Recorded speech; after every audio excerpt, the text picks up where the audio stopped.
Alléluia. Amin'ny fifandiany be indray ary lasana bavy-malala no mionona amintsika amin'izao fotoana izao a. Dia faly indray tena koa miona aminao eto androany anatin'izao fandarantsika vavaka fiambenana izay rahanao amin'ny fandarana andramoka izao a. Ny mpikambana anatin'ny vavaka fiambenana ary ny groupe izay maresy izay miaraka aminareo isan'andro a manatotosana fandarana izao. Dia manana fiadanana tokoa amintsika tsirairay avy ary dia tonona amintsika ny fahasoavan'Andriamanitra irotsika tsy manapetra amintsika tsirairay avy. Dia matoky sy mino fa ifampahereto indray tsika amin'ity androany ity raha lasana bavy-malala. Raha androany no vao tonga eto dia averika any ny teniko tahaka ny isan'andro hoe tsy kisendrasendra ny ahatongavanao eto fa resy lahatra tena misy raha ilan'ny tompo anao ny ahatongavanao eto. Ka dia miteza hiain'ny feo an'Andriamanitra ianao androany. Fa za matoky fa raha misy zavatra mety any anatin'ny fiainanao any dia amin'ny alalan'ny tenin'Andriamanitra no hitondran'Andriamanitra ny lakile an'io ravana malala. Ka mazotoa mahereza mihaino tenin'Andriamanitra. Dia tahiny Jesosy tsika rehetrarehetra. Androany ny niditra voalohany teto androany araka tamintsika dia ranabavitsika Erika. Ka dia tahin'ny tompo ianao ranabavy Erika. Dia tsy ho hainao rery fa hatramin'ny ankonanao sy izay rehetra momba anao sy ny manodidina anao any dia ho tahin'Andriamanitra ary ataon'Andriamanitra aminao any izay rehetra irin'ny fonao dia mahereza hatrany hatrany dia tahin'i Jesosy anaraka anao eny amin'izay rehetra ilainao ny fahasoavan'Andriamanitra sy ny famindrampony. Halleluia. Dia manaraka azy teo tahin'ny tompo ranabavitsika Rahalahy Kodanela, Rosina, Sondola, Marijo, Marina Tiana, Ferana Rakoto, Verselina, Sondola, Fity, Kodaleoni, dia Kodanela ihany koa, Zizi Carla, Fintso, Tongaso, Marijo, Lantonirina, Geneviève Randriamananjara, Tina Rakoto Arzaka,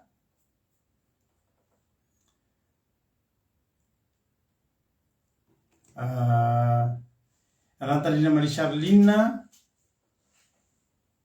Jesosy Mahery ranabavy mihaja, Fabiola Zanakandapa, Rodine Marie Mampionina, Aroe Vera ranabavy Saondrio, Eliana Andoandry, Fabiola Mamsirandry, Jonatana Tsiry Amboaramiel ranabavy Nambinina. Tsoela dia efa ifanketa amintsika ity indray somary lasa niala sasakely tanindrazana. Halleluia. Dia tongava soa ranabavy Nambinina Tsiry Amboaramiel, Zamina Niana Mahiny Soa Berty Sava, tonga soa daholo Claude Rabelarso, Mami Kadaka, Nambintso, Mama Valentina, tonga soa daholo isika rehetrarehetra. Soameva, tahin'ny tompo Noélie Fanto, Angelina Diamant, ranabavy Angela ihany moa io, Noélie Fanto Iladanina, tonga soa daholo isika tsirairay avy. Dia ho tahin'Andriamanitra anie tsika tsirairay avy ary za matoky sy mino fa isika rehetrarehetra izay tonga eto dia tsisy ala mahereto akory eto koa raha Tery Albenja dia tsy sisy orana ranabavy Erika. Mama Angelika ranabavy Niry ny tonga soa, ty zanay de Madagasikara ranabavy Lina, tahin'i Jesosy daholo isika tsirairay avy. Dia maharetatra amin'ny farany ary andao aloha tsika ary ny zavatra ataontsika voalohany androany dia tahaka ny mahazatra ihany andao aloha tsika hivavaka ametraka ny fotoana eo am-pelatanan'Andriamanitra isika hivavaka isika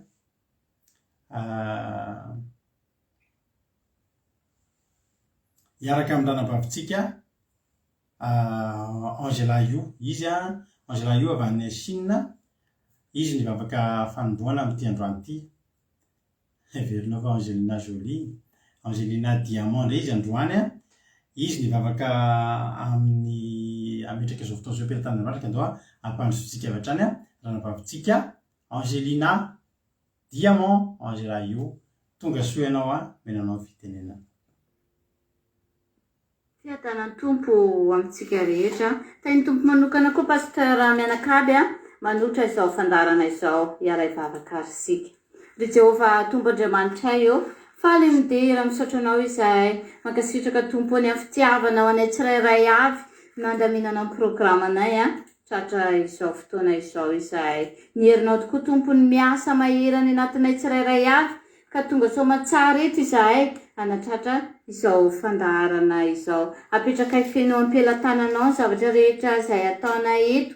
Jesosy Tompo, ta io manokana ny connexion izay fandraisanay, fanainao masina ny asa mahery any anatinay tsirairay avy, indrindra amin'izany connexion izany Jesosy mba hatanjaka hatramin'ny farany hitorinany teninao. Misaotra ny amin'ny fitahiana izay menao anay satria mbola velonay ny izahay Tompo tianay eo. Andriamanitra be fitiavana, Andriamanitra mpamindra fo ianao, mamindrafo aminay raha nisy zavatra nataonay tsy mifanaraka tamin'ny sitraponao. Asandratray ho anao Tompo ity fitombavaka izay ataonay anio ity. Fantatray fa miaraka aminay eto anao, miasa mahery ho anay tsirairay avy. Jesosy Tompo, ianao mahalala izay mahasoa sy mahasambatra anay, ary ianao no manatanteraka ny baikonao, ny afatrao izay tianao ataonay tsirairay avy. Ndreto izahay Tompo, izay fitaovana eo ampelatananao, dia vonina ny hanompo anao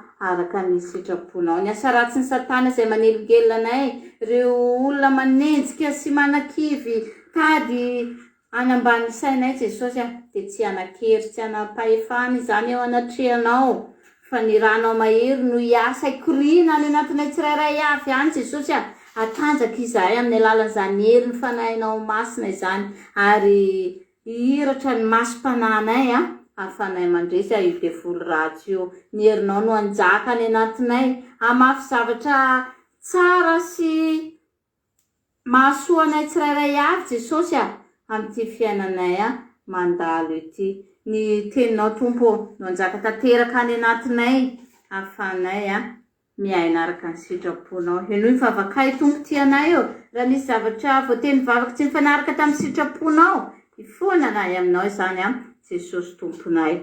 Halleluia. Anao rery any tera sy aja ary voninahitra mandrakizay Jesosy amen. Halleluia. Isaorantsika n'Andriamanitra, misaotra betsaka ny ranabavintsika Angelantsika tao anatin'izay vavaka matsiro izay netiny teto izay dia Andriamanitra manakam-pahasalamana ny ranabavy amaly fitianao tamin'ny asa rehetra izay nataonao teto androany dia mahereza hatrany hatrany dia tahin'ny Tompo ranabavy Angela. Andriamanitra amaly fitianao dia mahereza hatrany hatrany tahin'i Jesosy. Fanila zavatra manana Jessica Patitsi, Kadaka, Andrina Suzella, Yama, Warda Momosi, ireo mbola tsy narabaiko teo dia tahin'ny tomponareo tonga soa daholo ianareo fambeazana fitahina tonga soa daholo. Ndao aloha tsika ary ieno antsa-tononkalo aloha tsika. Ohatra ny antsa-tononkalo dia ieno famitihana toloteny raha amin'ny vititsika. Olona vaovao-bendrena hitondra antsa-tononkalo eto androany. Antsa-tononkalo izay fiaintsika eto tsaky ny hariva tahaka izao mahaino anankiray foana tsika raha pitsika mbola re hafa indray dia sady manentana anareo ihany koa amin'ny gropy aiza daholo indray nareo mpanakanto alefaso ny antsa-tononkalo ampianao tsika andreto vahintsika mahafinaritra ireto. Tahin'ny Tompo ranabavy Sandola, izy koa mbola tsy narabaiko teo, misy anankiray mbola tsy narabaiko, Irina Rodriguez, tahin'i Jesosy daholo. Ndao ary iaraka amin'izy indray ary tsika androany ny haino hitondra antsa-tononkalo, eno io fa tsy voatsila ny henonao ny feoany dia ndao ary tonga dia hiditra amin'ny antsa-tononkalo tsika. Tahin'ny Tompo ranabavy soa meva hanao ny fitenenana. Tes larmes que tu fais couler dans le secret vont être changées en victoire, que tout le monde verra. Dieu te fera sourire à nouveau. Ka dia ho tsidian'olomare baka arovangiany reny tantely tsy lozany fofomantary samitainy Jehovah-Andriamanitra ray malala isan-tokantranontsika manakavy a. Alléluia. Mankasitraka fohifohy fanafinaritra ary ho tsy dia n'olo marevaka sy ireny tantely daholo ny antsika tsirairay avy ary havana malala ao anatin'ity azakazaka ataontsika ity eo amin'ny fiainantsika. Nolontsika ary hiditra amin'ny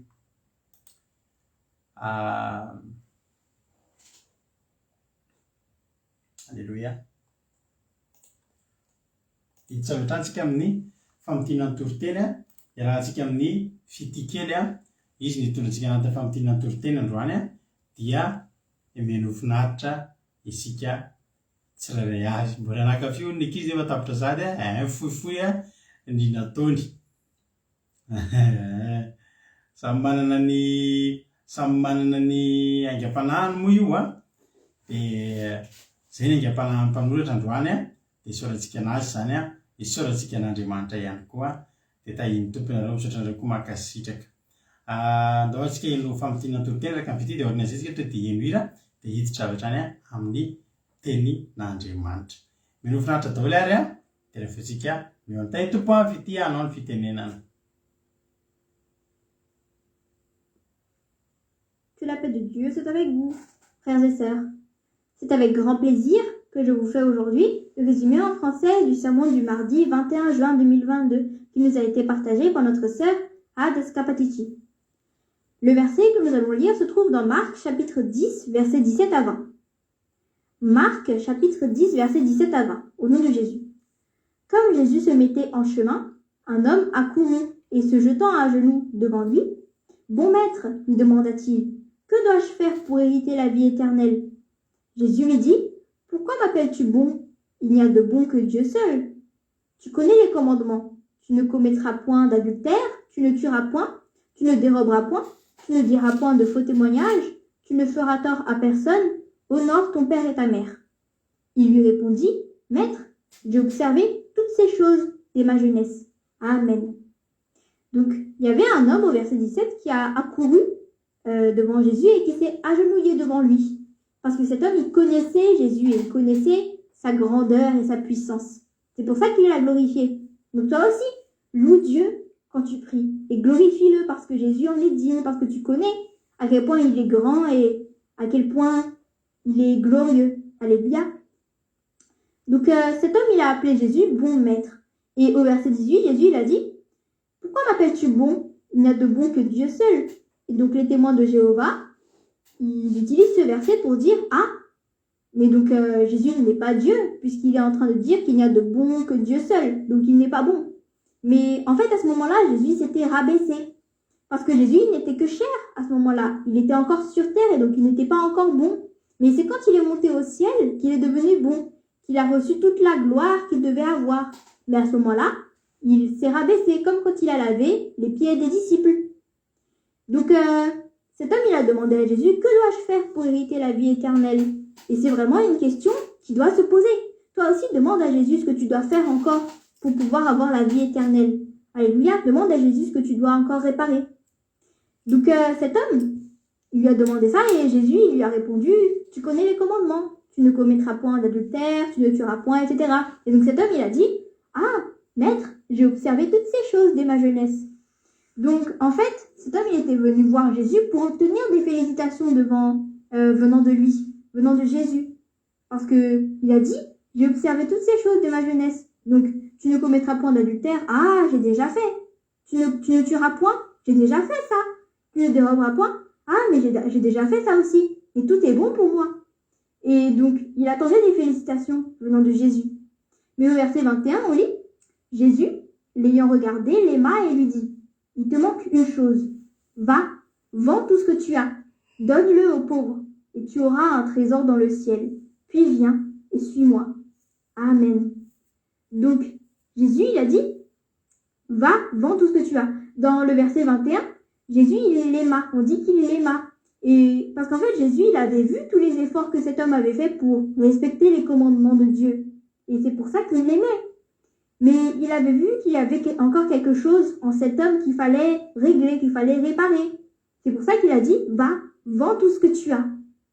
Parce qu'en fait, Jésus, il savait que cet homme, il aimait l'argent. Il était riche et il aimait son argent. Il s'accrochait trop à son argent. Donc, il a fait un test à cet homme. Il lui a dit de vendre tout ce qu'il avait. Mais au verset 22, on lit au nom de Jésus, mais affligé de cette parole, cet homme s'en alla tout triste, car il avait de grands biens. Amen. Donc, cet homme, quand il a entendu ce que Jésus lui a dit, il était affligé. Son sourire, il a disparu. Parce que, en fait, il s'est dit, quoi? Ça veut dire que quand je vais suivre Jésus, je vais devenir pauvre, c'est ça? Je dois tout vendre? C'est pas possible, ça. Parce qu'en fait, il avait mis son cœur dans son argent, dans sa richesse. Mais toi, si tu aimes trop l'argent, mais que en même temps tu pries, quand même, c'est une perte de temps, en fait. Parce que quand on te demandera de sacrifier ta richesse pour Jésus, tu seras comme cet homme, affligé, tout triste, et tu ne réussiras pas à sacrifier ça pour Jésus. Au verset 24, Jésus il a dit, « Mes enfants, qu'il est difficile à ceux qui se confient dans les richesses d'entrer dans le royaume de Dieu. » Donc ici c'était bien dit, ceux qui aiment trop l'argent, ceux qui s'appuient sur leur richesse, ça va être difficile pour eux de rentrer dans le royaume de Dieu. Ce n'est pas le fait d'être riche qui est un problème, parce qu'il y a des gens, en entendant ça, ils se disent « Oh non, moi j'ai peur d'être riche, moi je n'ai pas envie d'être perdu. » Mais en fait, ce n'est pas être riche qui est mauvais, mais c'est aimer trop son argent qui est mauvais. En plus, quand on prie, on ne devient pas pauvre, ça ne fait pas de nous des sans-abri. Bien au contraire, prier nous rend riches. Abraham, par exemple, il est devenu riche grâce à Dieu. Il a été béni par Dieu grâce à son obéissance. Job aussi, il était riche. Isaac aussi, il était riche. Mais toutes ces personnes-là, ils étaient montés au ciel alors qu'ils étaient riches. Donc ce n'est pas le fait d'être riche le problème, mais c'est aimer trop l'argent le problème. Mais Pierre, lui, il n'a pas fait comme cet homme. Il a tout sacrifié, lui. Dans le verset 21, on lit au nom de Jésus. Pierre se mit à lui dire, « Voici, nous avons tout quitté et nous t'avons suivi. » Donc ici, il a sacrifié tout pour Jésus. Et au verset 29 à 30, on lit au nom de Jésus. Jésus répondit, « Je vous le dis en vérité, il n'est personne qui, ayant quitté à cause de moi et à cause de la bonne nouvelle, sa maison, ou ses frères, ou ses sœurs, ou sa mère, ou son père, ou ses enfants, ou ses terres, ils ne reçoivent au centuple, présentement dans ce siècle-ci, des maisons, des frères, des sœurs, des mères, des enfants et des terres avec des persécutions, et dans le ciel à venir, la vie éternelle. Amen. Alléluia. Donc du verset 29 à 30, ce n'était que des bénédictions que Jésus il avait dit. Donc si cet homme-là, il était resté un petit peu, si cet homme il avait obéi à Jésus, il aurait entendu ça lui aussi. Et il aurait reçu le centuple de ce qu'il avait sacrifié. Donc toi aussi, n'aie pas peur de sacrifier des choses pour Jésus. N'aime pas l'argent. Ne t'accroche pas à l'argent, mais sacrifie ta richesse pour Jésus et tu recevras le centuple de ça. Alléluia, tu seras récompensé. Mais ne sois pas adorateur de l'argent. Soit tu sers Dieu, soit tu sers Mammon. Mais tu ne peux pas servir Dieu et Mammon en même temps.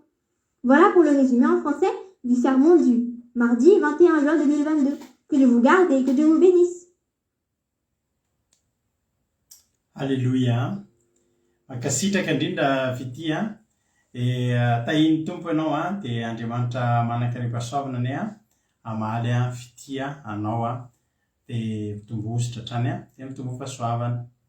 Ranabavy izy mbola tsy voarabako teo. Efa voarabako teo ny angamba. Misaotra anareo mampahery anazy Eliza Tsiala, Razana Monika, Iangonina Andrinasolo, ireo mbola tsy voarabako teo tonga soa nareo Lovely-Tina, Tahiny Jesosy. Zay ny amin'iny hiditra amin'ny ten'Andriamanitra ary tsika. Mialohan'ny hidirantsika amin'ny ten'Andriamanitra dia aloha tsika hihaino hira tahaka ny mahazatra anatin'ity maka toerana tsara, maka baiboly dia miomakomana amin'ny fionana ten'Andriamanitra. Izay raha tsika amin'ny ranabavintsika Marizô mitondra ten'Andriamanitra amintsika eto androany dia mino fa hampahery anao ny toriteny izay hoentina hifampijanona amintsika eto amin'ity androany ity. atotra fitiavana be antsika ty raha anankiray ty a antsika hiteny amin'i Jesosy andray tehiriziny anjarako Jesosy fa tena sao dia tsy tehirizinao ny anjarako fa mba tehirizo ilay anjara soa ilay sady voninahitra ho any dia atao antsika ty raha mahafinaritra be ty a dia antsika amin'ny tenin'Andriamanitra hoe no finaritra arytsika rehetra.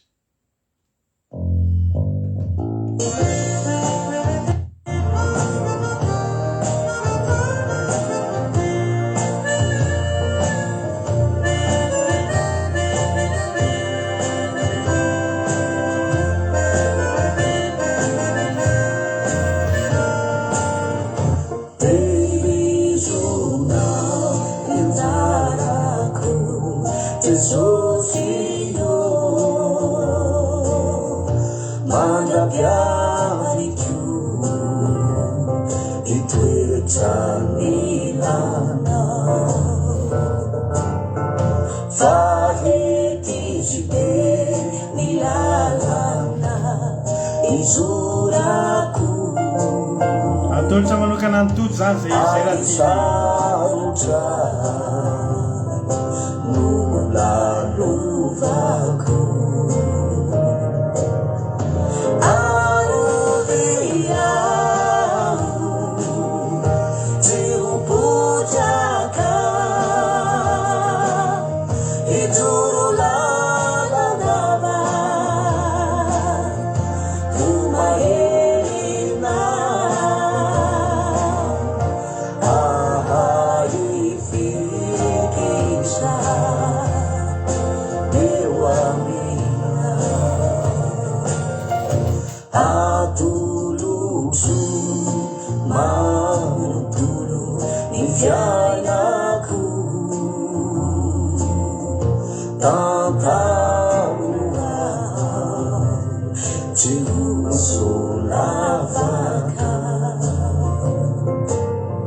Alleloia. Samy mangataka an'izany tsika rehetra hoe mba tehirizo azy Jesosy mba hifikotra eo aminao mitovitovy amin'ny hira fataontsika tehirizo atompo iny ihany moa iny hira iny mahafinaritra hoe mba tehirizo any anjarako alleloia. Ay tia nitojo be iny hira iny dia ahatsiarovana nitojo indray zany iny hira iny. Olona iray mpanaraka amin'ny fandarantsika teto taloha izay tena mba tsaroako amin'iny izy satria indray andro nandeha alina be aho tamin'izay avy nandeha nanao asan'Andriamanitra tany Paris tany. Misy fihaonana pastera fifohazam-panao Paris zay tamin'izay dia mba voanjo tany ny tenako dia avy tany niala tany Paris tamin'ny vita le nangatadalana satria alim-bavaka ilay izy nangatadalana niala tany tamin'ny maraina teo miala any Paris dia tretinao fa mbola lavitra any any Paris miala aty aminay mody mankaty aminay amin'iny alina be anarery ny arabe dia nalevako izay izy any ambony tomobile. Dia misy anabavy izay teto pijery antsika teto tena latsaka mihitsy ny ranomasina tamin'izay izy manao live zany manao any dia izy foana tsaroako tamin'izay izy dia lasa tadidiko indray zany zao tojo indray zany zao no tsarona an'izay amin'izay izy izay mahafinaritra be iny izy ary eritreretra antsika hoe misy anjara miandry antsika fa mahaiza mifikitra amin'i Jesosy mahaiza mifikitra amin'i Jesosy fa misy anjara miandry asianao any amin'ny andry alleloia. Ndao ataontsika izay hatongavana any tahitopalytsika rehetrarehetra. Inona moa ny zavatra tiana tenenina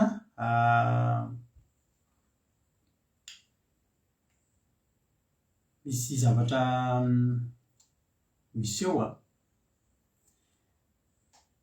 tsika tsy mahazo varindrina avako malalako taorinany ny zavatra rehetra izay indresadresahana antsika ny amin'ny fiavian'i Jesosy dia tsika tsy mahazo varindrina fa dia tena zafaly nitory an'ilay toriteny namelibehatra ny toriteny izay nitorindrina Bavsoa Meva tamin'ny Fakomaly iny satria vao juste après iny izany hoe maly ny zavatra ngeza be hitanay tamin'ny Facebook vaovao ngeza be nisy eo mety tsy dia zava-dehibe amin'ny olona izay zavatra izay fa ho antsika mandinika ny Baiboly ho antsika izay miomana fantatra ny fihetsehanatsika an'i Jesosy dia ngeza be izay zavatra hitanay izay tsisy nahita azy moa ny olona teny Facebook nalaza be izay zavatra izay ary nampatsiahy ilay tenin'Andriamanitra hoe rehefa tonga eo amin'ny alitara ny fahavetavetana dia miandrandrano masonareo dia zay te hiteny aminareo retsika tatotatra ny varindrina ny ala ny passe sanitaire tsy antely be tsony ny vaksiny tsy dia teo tsony le zavatra miao be teo dia ohatrany sao dia varindrinitsika fa tsika mitazona ny fifantohana raha misokatra ny zavatra rehetra zao andeha vakansa zao tsika misy aminareo mety efa eny am-panaovana vakansa ny sasany mbola vao andeha na izay eto koa raha avy ny fotoana mba tsy eto kely 10 andro mba andeha vakansa kely fa izao azavarintsika fa misy zavatra miseho ambadimbadika ao amin'ny tontolo ara-panahy misy zavatra efa miseho vatana amin'izao tsika miteny zao ary teteny aminareo hoe miomanitsika miomana fa efa miakatra eo amin'ny alitara efa miakatra eo ambavonin'Andriamanitra ny fahotantsika zanak'olombelona amin'izao fotoana izao ka dia mahereza miomana foana tsy mahazo variana ho avy Jesosy alleloia. Zay ny ataontsika eto isan'andro isan'andro manomana an'izany ary miandrandra an'izany ka dia ho tahiny tompony ianareo mahereza hatrany hatrany fa zay teto ary izy moa zany tsy famoaka hoe publika be ohatrantsika zao ohatran'izao kory fa zay fotsiny tenareo mba nisy fahitana kely izay mba nampahitan'Andriamanitra atao anaty fotoana anankiray dia rehefa maro be mihitsy zavatra atao anaty fahitana tamin'izay dia zavatra mahavariana sady mahafinaritra no isaorana an'Andriamanitra dia hamarin'Andriamanitra miandalana daholo ilay fahitana hita tamin'izany fotoana izany. Tsy haiko nareo teto amin'ny groupe na mampinona mety afaka miteny hoe volana inona moa fa tena tsy tadidiko izay zavatra, tsy tadidiko ilay izy hoe volana inona tamin'ny taona firy moa no nisy an'izay zavatra niainantsika teto amin'ny groupe izay nahitana an'izay fahitana be dia be. Ary ilay izy dia tena talohan'ny volana novambra ilay izy tadidiko satria nisy faminaniana momba ny 1er novambra tamin'izay, ny zavatra iseho, zavatra maro dia zavatra mahafinaritra rehefa tadidiana ilay fahitana tamin'izany dia confirmen'Andriamanitra antsika kely ary dia zavatra vao hita omaly dia zavatra anisan'ny ngezany be mihitsy tamin'izany tao anatin'izany fahitana izany. Tsy laza zavatra be dia be amintsika fa tamin'ny oktobra indra nabavy $100 misaotra anao. Tamin'ny oktobra 2021 zany zavatra any niseho. Dia be dia be tamin'ireo fahitana ireo nefa niseho ary ilay ngezangeza indrindra tamin'ilay izy dia octobre 2021 satria zao mbola juin 2022 tamin'ny volana oktobra dia zany hoe tao anatin'izay oktobra, novambra, décembre, janvier, février, mars, avril, mai, juin 5 volana zany zao dia miseho rehefa misehoseho daholo tao anatin'ireo fahitana ireo. Andrara tiako lazaina ary avana dia zao Andriamanitra tsy manao zavatra raha tsy mampilaza ny mpanompony. Izy Andriamanitra eo afenoko any Abrahama fa azy ataoko. Misy zavatra aseho an'Andriamanitra antsika mba ahafahantsika miomana. Dia izay miteny antsika mandrakariva eto. Milamindamina zao ny fiainana ohatrany tsy dia hitanao ilay teotsika ohatrany aina tanatina pression be tamin'ny herintaona, roa taona 2020 tonga ny Covid, tonga ny confinement, tonga ny fanakatsakana izany, tonga ny zavatra vaccine, passe sanitaire, passe vaccinal, tena ohatrany hoe isan'andro na ohatrany taitaitra izany. Tao ao izy ohatry somary mipetrapetraka. Fa za miteny anareo manao hoe aza variana ny devoly miasa andro aman'alina ary ny ambadika any dia mbola miasa ny devoly, miasa tsy tapaka izy amin'izao fotoana izao. Ary tsika tsy ho variana tahaka ny olona mieritreritra hoe milamina ity tany ity fa tsy milamina ity tany ity. Ary raha tsy hiteny fotsiny afa-tsy ny adi-tsaina, adi-panahy, ny fandringanana tsikelikely, ny fandrapahana tsikelikely satria ny liona devoly tahaka ny liona merina mitady izay harapany fa efa mandrapaka angizy amin'izao fotoana izao nefa ny amin'ny manginginy e. Firy ny olona eritreretinao fa mahita ny vidim-piainana amin'izao ka tsy efa hoan'ny adi-tsaina. Misy olona maty ny areti-po, misy olona lasa dala amin'izao fotoana izao noho ny adi-piainana. Misy zavatra mitsotsoky manginao fa isika kosa tazominy ny fifatoantsika fa ho avin'i Jesosy tsika dia mahereza. Dia za aloha zany nahita an'izay zavatra hitako omaly tao amin'ny Facebook izay tena tia ilay zavatra ity. Ary zavatra io lavo zava-dalina be ambadika ao amin'ny tontolo tsy hita maso ao izy. Ary isaorako an'Andriamanitra manokana ny ahafahantsika mbola mandinika zavatra ohatr'izany izay mety tsy dinihan'ny olona rehetra. Fa tsika mahita izay zavatra izay misy zavatra ao mitranga, misy zavatra tena mitranga ngeza be ao ambadimbadika ao. Mahereza dia miomana hatrany hatrany. Halleluia. Ndawary hiditra amin'ny tena androvatsika araka amin'ny ranabavitsika Marie-Jo dia menofinaritra dia veroneta araka mirabiratra ny toriteny ry havana malala fa dia samy mahery samy hita iny tompoko. Tany tompo ary ranabavy Marie-Jo anao ny fitenenana. Amen.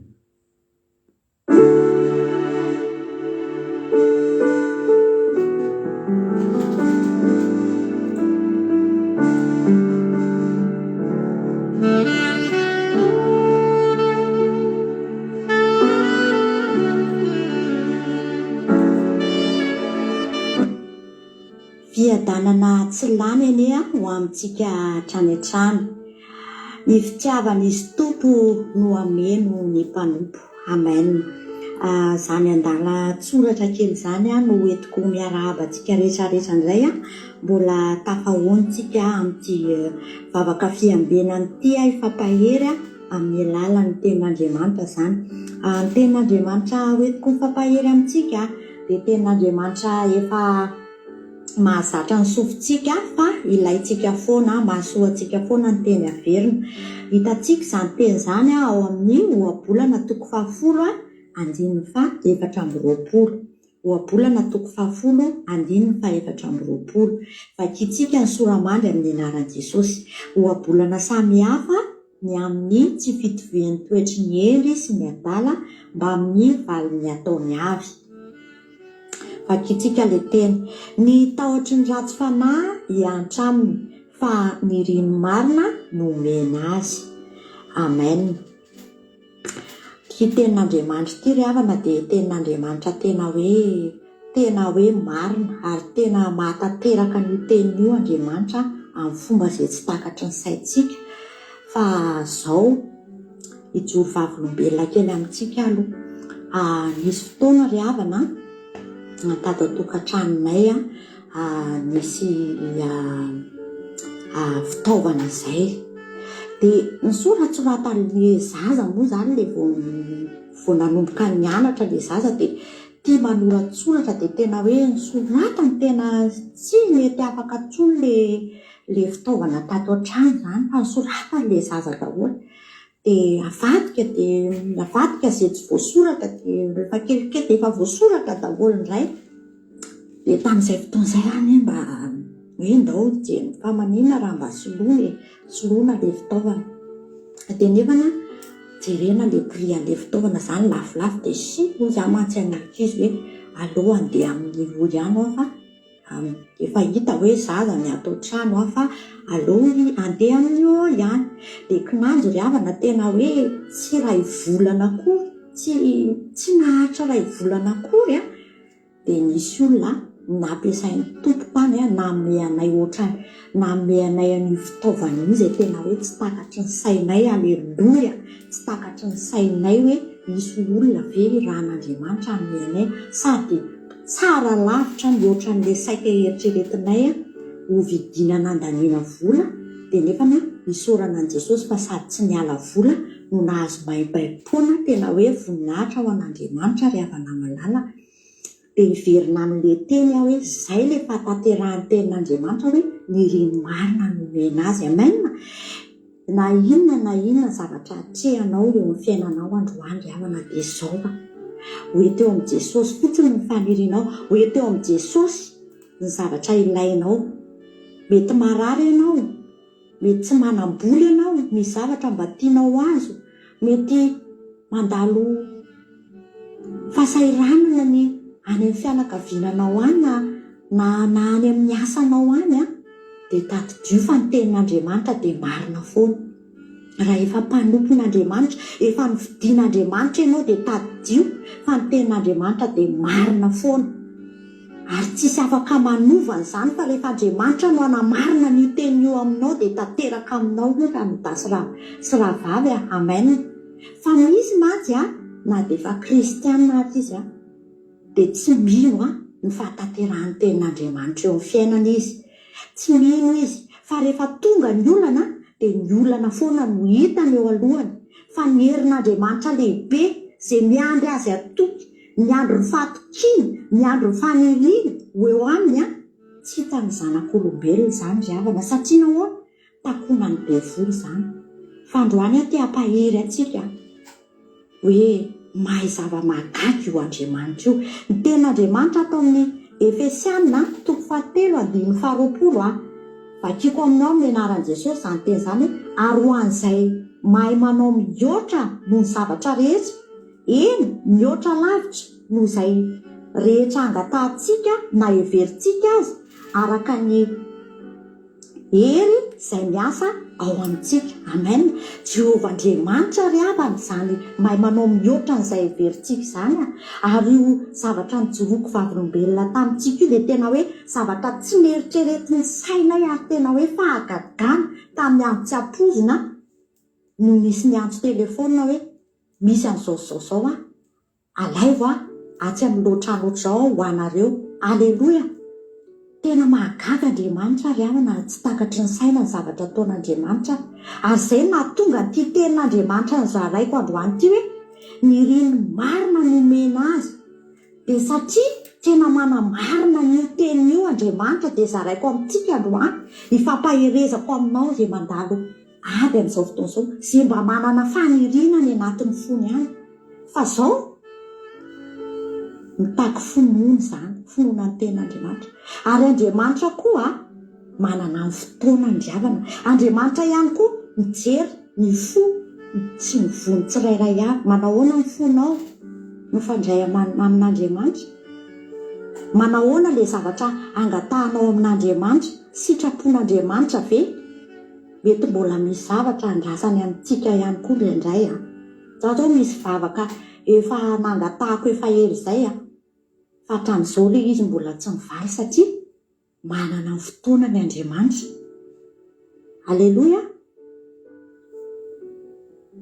De ilay joro vavolombelona kely aminao ihany amty manaraky ty, misy zavatra zay tsy nangatahako fa hitan'Andriamanitra fotsiny tao anatin'ny foko tamin'izay fotoana izay. Nisy zavatra zay zany nangatary zanako tamiko hoe andehanana ataony. De rehefa niteny tamiko an'io zavatra io izy de za tsy niteny taminy hoe tsy mazoto, fa tany anatin'ny foko tany fotsiny hoe tsy mazoto amin'le zavatra ho ataony. De hitan'i Jesosy ny tany anatin'ny foko ry havana malala, tsy nangataka hoe aza velanao an'izany izy na hoe inona ary zany na hoe aminy, fa hitan'i Jesosy fotsiny tao anatin'ny foko hoe ay, le hitako ny ao anatin'ny fony fa tsy tiany ho zavatra ataony. De inona ozy ianao? Tsy nisy herinandro akory de nampitsomba-dian'i Jesosy le programa, nampitsomba-dian'i Jesosy de natao mifanindry tamin'ny zavatra hafa tamin'ny programan'le zanako le izy.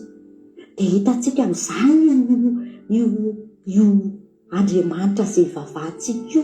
Mety heverintsika hoe kely zany, nefa Andriamanitra tena miasa ny fomba tsy takatry ny sainy zany. Fatany mahasoa ny zanakao, fatany ny rinao ry havana malala. Aleloia. Fatany. Ary zay ny antony ty tenin'Andriamanitra zaraiko aminao ty hoe Andriamanitra de marina amin'ny teniny. Ny rino marina nomena azy, de rehefa ny rino marina nomena azy de tanterahana zany amin'ny anaran'i Jesosy Kristy. De androany tomongo zany tenin'Andriamanitra zany ho amarin'Andriamanitra eo amin'ny fiainanao, amin'ny lafitenanao rehetrarehetra amin'ny anaran'i Jesosy. Zany teny zany ho tanteraka aminao zany raha nadasy raha vavy malala zay manaraka an'izao fandarana izao androany. Ary mbola manamafy an'izany ny teny eo amin'ny Numéri 7:20 hoe Andriamanitra tsy mba olona ka handainga na zanak'olombelona ka haneniny no efa nilaza va izy ka tsy efainy, na efa niteny va izy ka tsy hitoviny. Haleloia. Zany ny Andriamanitra ivavahantsika ry havana malala, tsy manenina. Efainy zay zavatra rehetrarehetra nitenen'ny vavany. Fa ino ny tenin'Andriamanitra ao anatin'ny fonao de diovy ny fonao andraisanao an'izany tenin'Andriamanitra zany. Feno fifaliana ny fonao andray an'izany valim-bavaka zany ianao de zay ny teny hoentiko mampahery antsika tsirairay avy matoky ava zany teny zany de tsy handalo fotsiny androany fa mifanamasina hikasika ny fotsika ampitombo finoana. Hijery fa io Andriamanitra zay totonao io de Andriamanitra lehibe ry havana malala. Andriamanitra mahagaga io, ary hatramin'ny kely indrindra ka hatramin'ny lehibe indrindra eo amin'ny fiainako sy eo amin'ny fiainanao de hain'io Andriamanitra io atao zany. Rehefa tiany atao aminao zany de tanterahany aminao. Fa mety misy ny zavatra mety mbola tsy ataony eo amin'ny fiainako sy eo amin'ny fiainanao androany, mbola tsy valiany hatramin'ity androany ty, satria manino?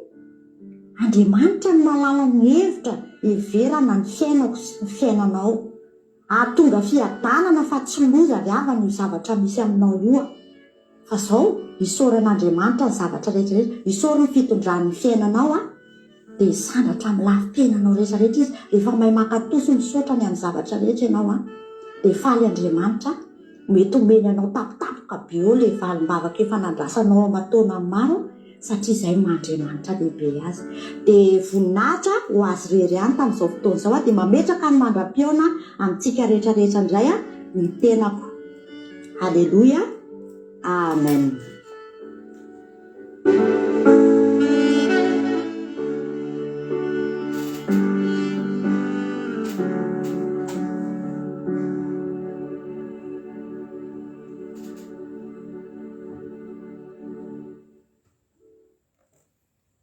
Halleluja. So raha tsika aranam-bavy Marizao tanatin'izany toriteny mahafinaritra zany dia Andriamanitra manankarem-pahasoavana ny aranam-bavy Marizao maro fitianao tamin'ny asa n'Andriamanitra izay vitanao teto indray amin'ity androany ity. Mitombositra dia mitombo fahasoavana. Mino aho fa raha-pahery ny olona rehetra indray izany tenin'Andriamanitra zany. Courage ianao zany izay miandry valim-bava fa mety amin'ny fotoana tampoka zavatra rendrasanao efa hatramin'ny ela io dia ho tonga aminao ariariky koa zany mba ho tonga aminao mihitsy hoe mizary rendrasanao efa hatramin'ny ela koa izy Andriamanitra hoe tonga ny fotoana. Halleluja. Dia tonga ny fotoana maro sy Andriamanitra. Halleluja. Misaotra aranam-bavy Marizao. Obolina toko 10 220. Nitahotra ny ratsy fanahy dia misaotra anareo koa mankasitraka azy satria zava-dehibe foana ny fankasitrahana satria mampahery ny mpitory tereto ny fankasitrahana izay ataonareo. Eme manambontsongo raha tsy narabaiko teo tahian Jesosy soa queen tonga soa soa queen dia tonga soa Wendy dia maritatra amin'ny farany dia soa queen aloha voandrano vitako teto dia fara izay mandray anao dia maritatra amin'ny farany. Halleluja. Hoe ten'Andriamanitra hoe naran'i Jesosy nitahotra ny ratsy fanahy hiatra aminy fa ny rininy marina no omena azy. Ole Soramandry hoe obolina samihafa ny amin'ny tsy fitovian'ny toetry ny endry sy ny adala mba mivaly ny ataony avy. Ny zavatra ataontsika zany misy valiny avokoa. Manao adala tsika dia adala ny valiny. Manao tsara tsika, manao endry tsika dia tsara endry ny valiny. Ny ten'Andriamanitra hoe nitahotra ny ratsy fanahy hiatra aminy ary ny ratsy fanahy na tsisy manenjika aza dia matahotra foana satria efa manao ratsy. Misy fotoana rehefa manao ratsy ny olona misy zavatra tsy mety dia tia miafinafina, tia kodikody. Misy fotoana izay indray andro nividy tomobila taman'olona dia ina zavatra nitranga le mpividy varotra tomobila io kodikody be mihitsy. Manao solomaso be dia manao satroka be dia efa fantatra hoe tamin'izany hoe misy olana ity olona ity. Fantatra hoe tsy mpanao ratsy fa fantatra hoe olona misy olana satria efa ny ainanay zany kodikody. Ny mpanao ratsy dia tsy manam-piadanana. Tsisy fiadanana ho an'ny ratsy fanahy hoy ny tenin'Andriamanitra.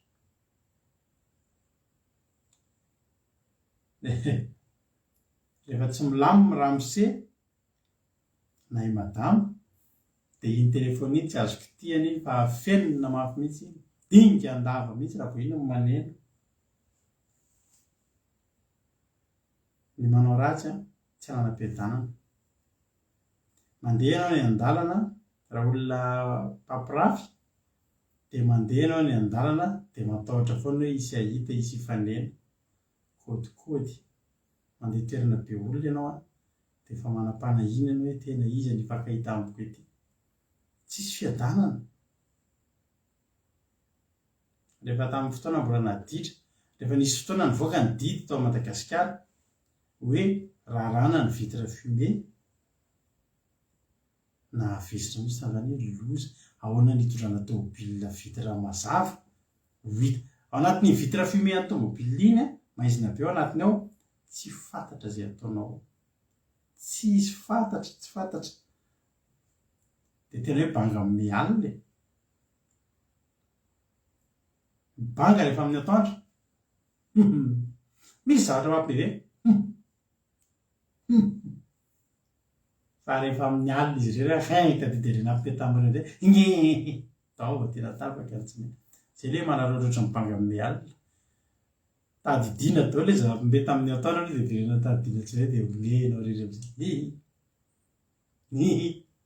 rehefa amin'ny atoandro mitsoka zavatra mampime mihitsy ao sao de hitan'ny olona hoe banga zay le manaroatra mibanga amin'ny alina de ny ratsy fanahy tsisy fiadanana mihitsy ho anazy de matahotra zavatra matahotra lava de tena ohatra hoe mitahotra ny ihany ny tonga aminy ny zavatra mampatahotra anao ihany ny tonga aminao izy job zavatra inao ihany ny tonga aminao ny olona tsy manao ratsy mandeha tsara mandeha ara-dalàna iny izy tsy mieritreritra n'inona izy petraka eo ny telefona ny iza mandray ny telefona iny na iza tsisy olana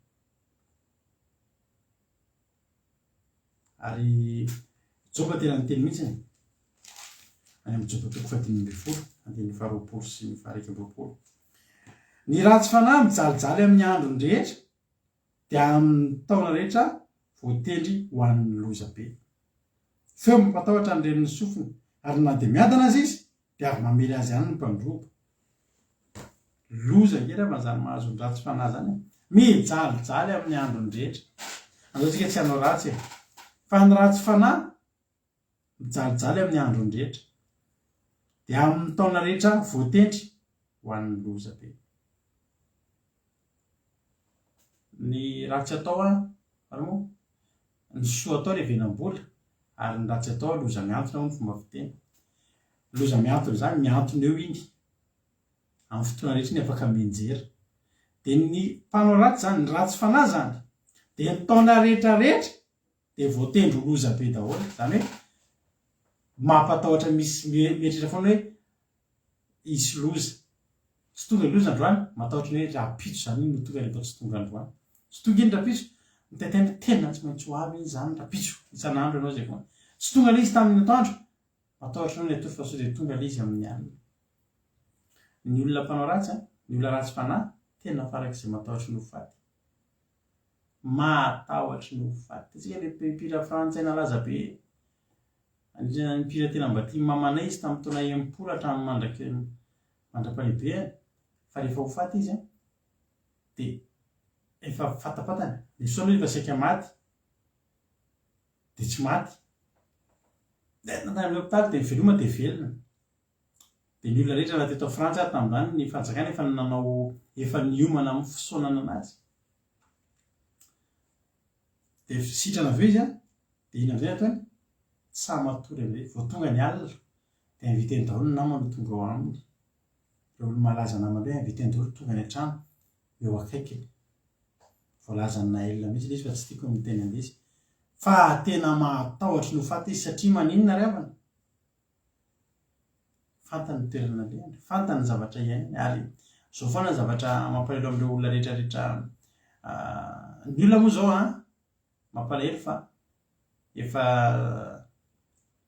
tsy zava-baovao tsony indrindra na eo amin'ny sehatry ny kanto zany hoe mpanakanto na eo amin'ny sehatry ny fandaharana na inona efa zary lasa efa tsy mamenatra tsy zavatra fenina tso zany olona manao paky tamin'ny satana zany misy be de be zao indrindra fa zareo amerikanina ao tena mirehary mihitsy hoe zahako efa namidiko tamin'ny devolo ny fanahiko za fa nanao paky tamin'ny satana osoa ny fambiazako taloha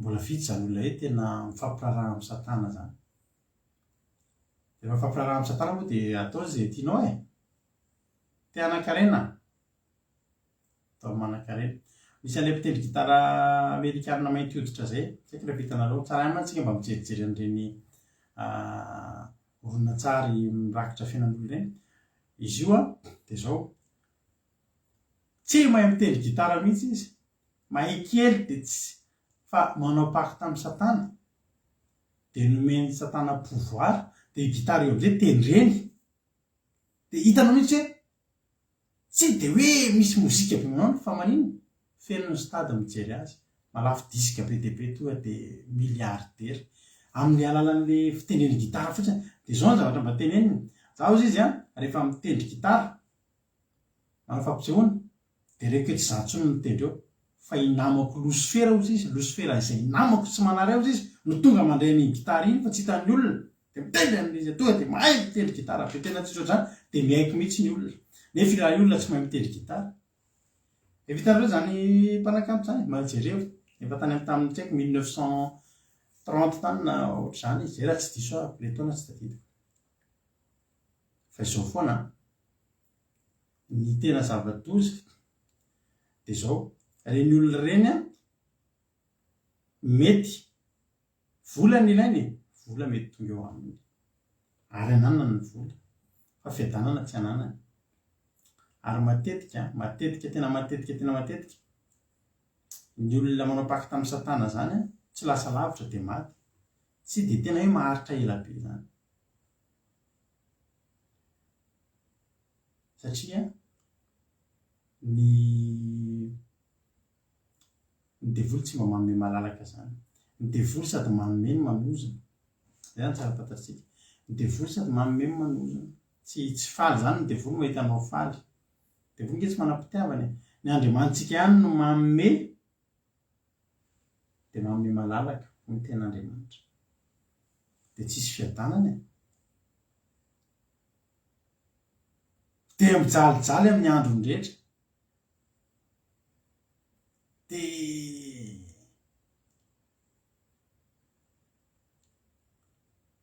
na izy a hitareo zao a misy ihany koa le mpira amerikanina na lasa be tena izy namorona ny rock izy namorona ny rock and roll fa izy fahitan'ny olona sady tsara tareny mahay mihira no any fa ao ambadika eo izy misy aretina marary misy zavatra marary anazy misy aretina mikiky de misy fotoana izy tena alohany anao fampisehoana de tena tsy tapa-kevitra mihitsy hoe andehanao ny olona efa voreo daholo de ampahereziny andana fa efa reo ny olona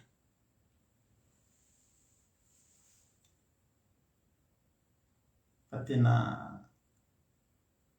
mioraka ny olona mahita azy fa ny atogavany io amin'ny piano io efa tantara de tonga izy de mitendry de mihira de ndraindray ary miodin'ny olona ny aseny mihira anareo sao de ny olona mihira fa izy mitendry fa any ambadika any any ambadika any misy fijalijaliana any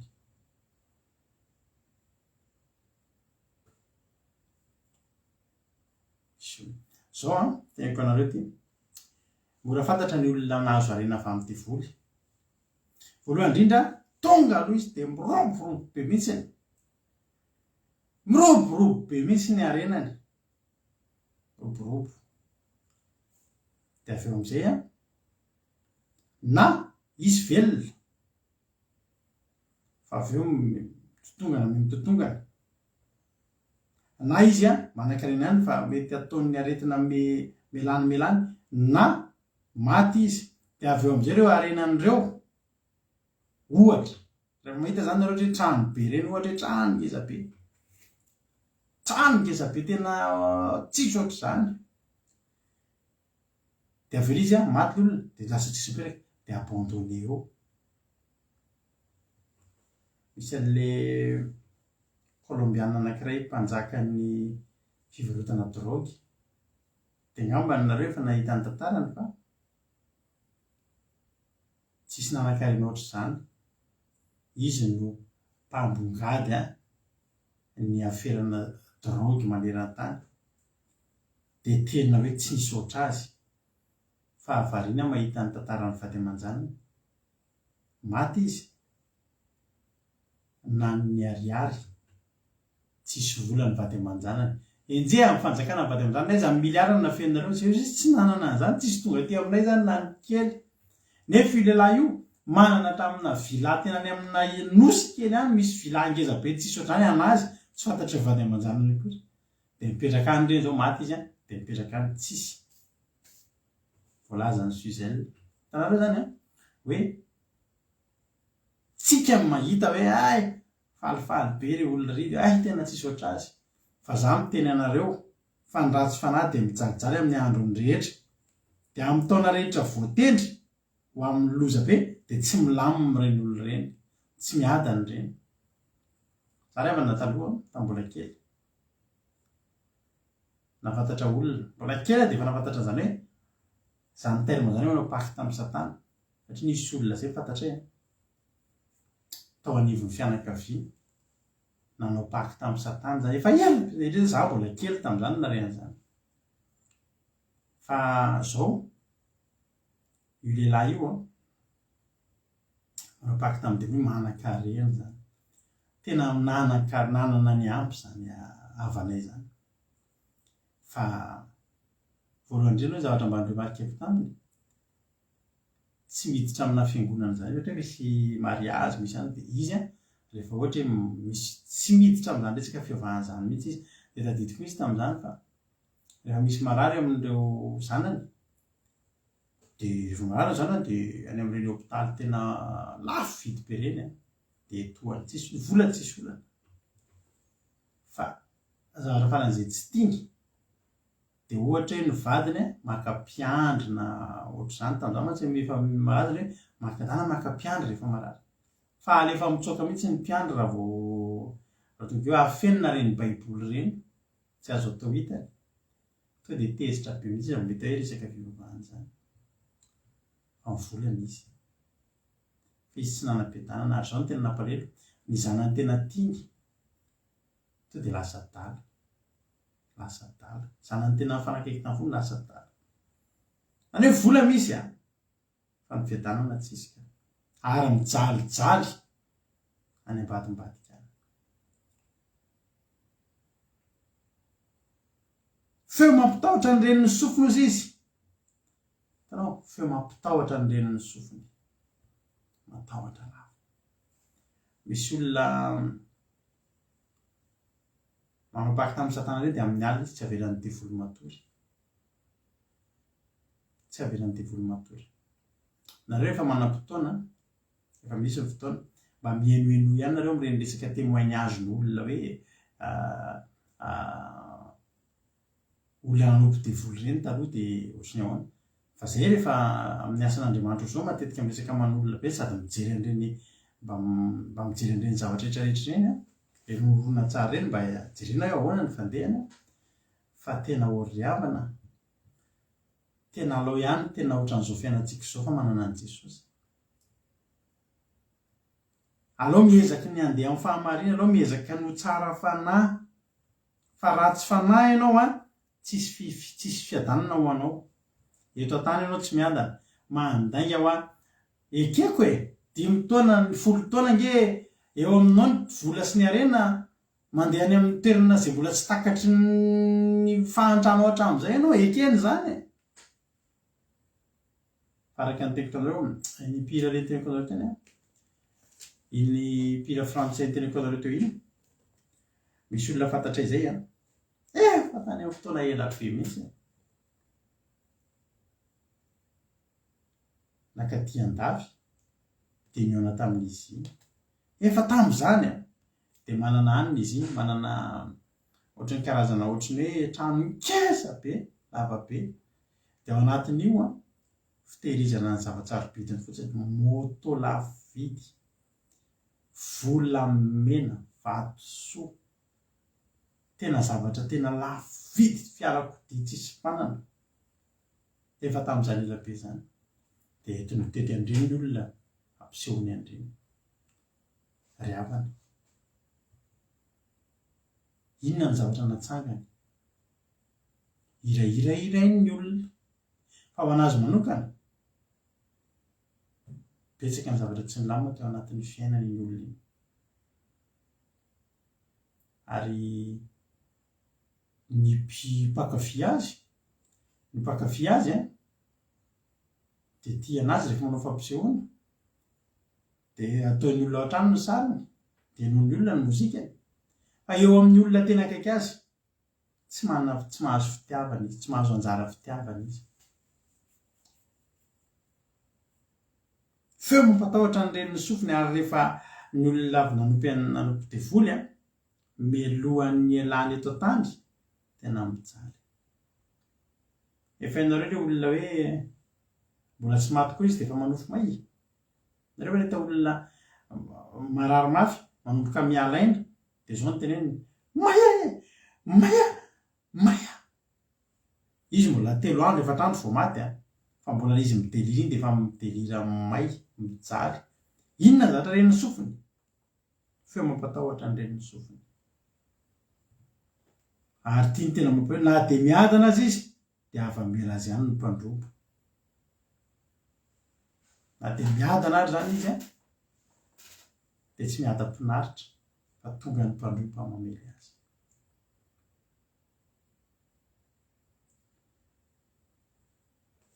fa valiny zany rehetrarehetra zany kosa salamo 5:1 andiny 7:1 hatramin'ny 1:20 le zavatra le teny vakindrana vavisika marizao teo de zao nitahotra ny ratsy fanahy hiatra aminy fa nirin'ny marina no omena azy ary manandray marina ary misy mihitsy zany tenendrana vavisoizely zany izy mbola velona de efa misy olitra izy mbola velona iny de efa misy olitra ny fata marikoriko le izy nefany ny ten'Andriamanitra de miteny fa ny afony tsy maty ary ny kakany tsy maty ny voatoritsika zany fa tamin'ny tsika nitoreny resaka sabaty iny ny olona rehefa any amin'ny fahaverezana de hoan'ny kakana fa tsy mety lany hoan'ny kakana fotsiny misy olona tena mbola izy marary iny de efa hoan'ny olitra misy olona zay ary pila lohody be tsisy ohatr' zany olona fantatry ny mampionina ndray zany tam'zany fa tena mandra-pahafatiny zany olo zany ny jaly efa mijaly izy etsetinareo maty izy tsisy olona ny andro na ray ary olona ray miandro faty mbola milatsaka ndray koa le labozy latsaka teo am'le voilina mbola may koa le razana tsy zavatra raha marikoriko foana ny teneniko anao fetiko itenenanao zany hoe teny zao zany zao misy an'izany tenendrana vavy Maria Charline zany zary tiako teninao de zao amboary mba tsy hampatahotra anao zany fialanao eto zany tsy ny fialana eto ihany nefany fa ny fiainana de ny mbola miaina eto isika misy ny ratsy fanahy de misy ny tsara fanahy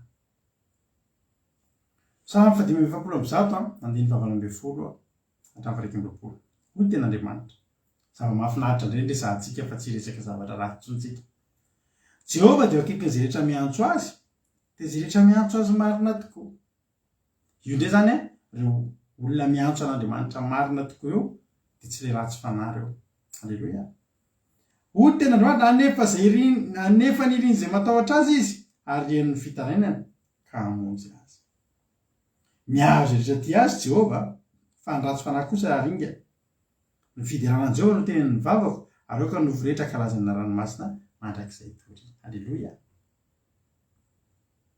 Jehova izy de eo akaikiny zay rehetra miantso azy rehefa eo akaikinao Jehova de tsy tonga aminao le zavatra rehetra fa na de ataoko hoe efa ambavona ny fahafatesana ary ianao jereo rehavana zany Stefanina ny olona efa de torabato azy efa ambavahona ny fahafatesana izy niova ny tarehany niova lasa mahafinaritra be de nitsika izy nijery ny lanitra izy de falifaly be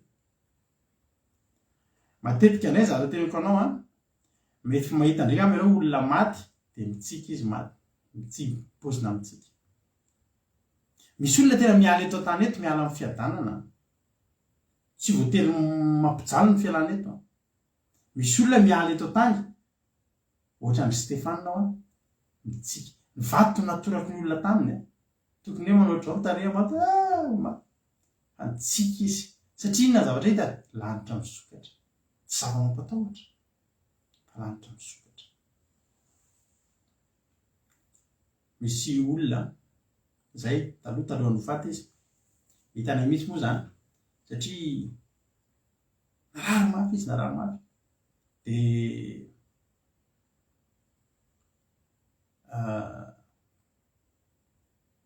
avy mivavaka andro sabata zay tamin'izay vita sabata dia nirodorodo tany amin'ny daola dia hivavaka ho azy dia ifampizary hoe misy sasany mijanona manao alim-bavaka satria nitonga izy tamin'izay manao alim-bavaka efa fatany fa ho faty izy fa tena parely tamin'izay zay mbola eo dia matahotra izy misavatra tahorany misy zavatra hitany mampatahotra azy dia fitaratra rehetra aseny tapenana taratasy fa zay fitaratra rehetra hitany dia ahitany zavatra mampatahotra azy daholo. Indrisy moa fa ny ampiso maraina izy lasa maty. Misy anankiray nefany teo ambony fandrianan'ny hôpitaly tena mbola izy ireo mampahery ny olona mialohan'ny ampatesana mbola mavita amin'ny fitorinteny dia mampahery ny olona ohatra ny mpianatry Jesosy anankiray tamin'ny mpianatry Jesosy mbola teo am-pitoriana teny manam-pianany ainy fa vita ny fitorinteny dia nitsika izy dia maty izy satria manino na dia amin'ny fotoana misy hira anankiray zay tadidiko hira tianay be izy tamin'izay irany rangabe volom-bavabe iny dia misy rososy saiko na 2000 ny plaza na 2000 hoe raha tsy maintsy ho faty any izy any arinany dia tiako mba ho faty eo anoloan'ny olo tiako eo akaiky ny olo tiako eo ny olo tiako dia eo any andeha s'il faut mourir un jour le hira ina mititan'izay zay s'il faut mourir un jour mihitsy zara tiako tenenina dia zao ny tsara fanandray na dia amin'ny andro ilany eto aza Jehovah eo akaiky halleloia ary amin'ny andro rehetra hoy tena raha Jehovah dia akaiky zay rehetra miantso azy dia zay rehetra miantso azy marina tokoa ary amin'ny fotoana rehetra Jehovah tsy mandao an'izany olona zany ary zao anefa ny iriny izay matahotra azy izy jenao tsara ianao io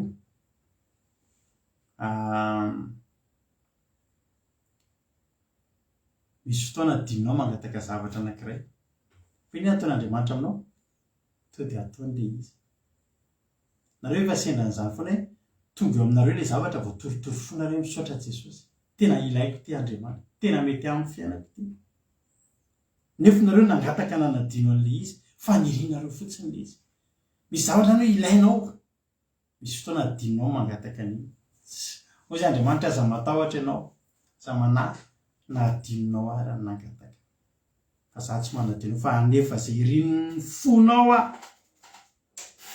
halleloia zay irin'ny fonao dia ataoko zany zao rendrana vavimarizaony soratany ankizy le izy iny voasoratra ozy Andriamanitra kalma misy olona kitiako ary halleloia zay irin'ny fonao tsy vitanao listy zany ny zavatra ilainao misy zavatra tsy tsaronao kory ary tsy ilainao fa tsy tsaronao kory le tokony mila an'izao tsika fa tonga le izy rapitso voizany hoe tena nilaintsika tiriny eny azao misy zavatra zay mba iriko amin'Andriamanitra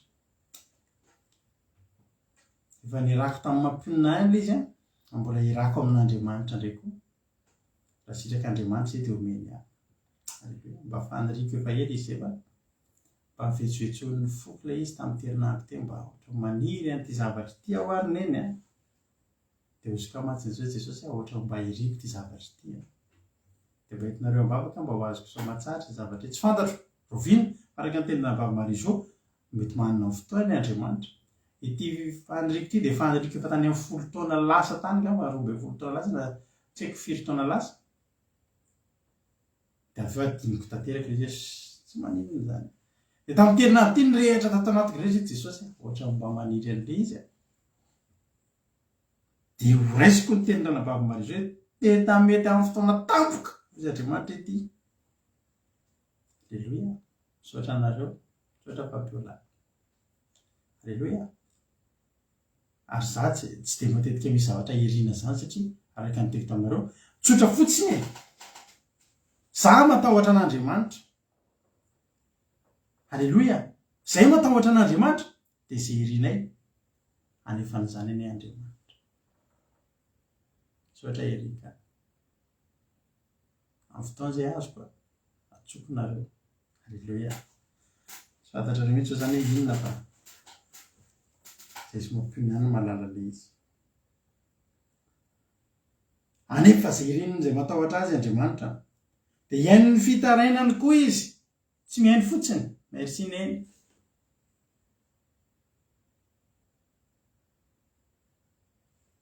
Misy fotoana Andriamanitra mihaino ny fitarainan'ny olona fa tsy mihetsika izy.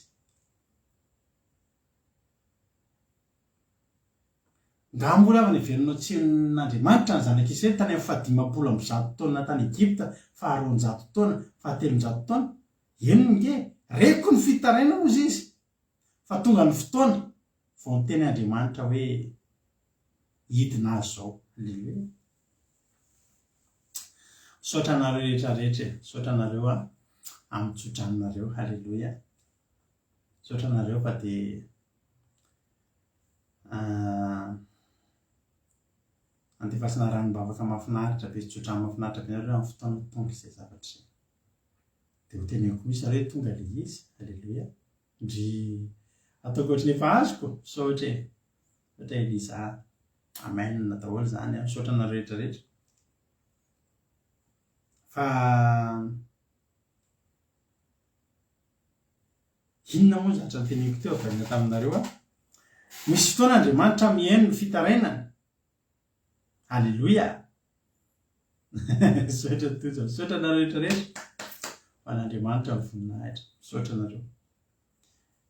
Ozy Andriamanitra anefa n'iry zay matahotra azy izy ary haino ny fitarainana ka hamonjy azy. Avy ny livraison na elle. Merci na elle. Zany hoe niatongavan'le zavatra eo aminao no ela.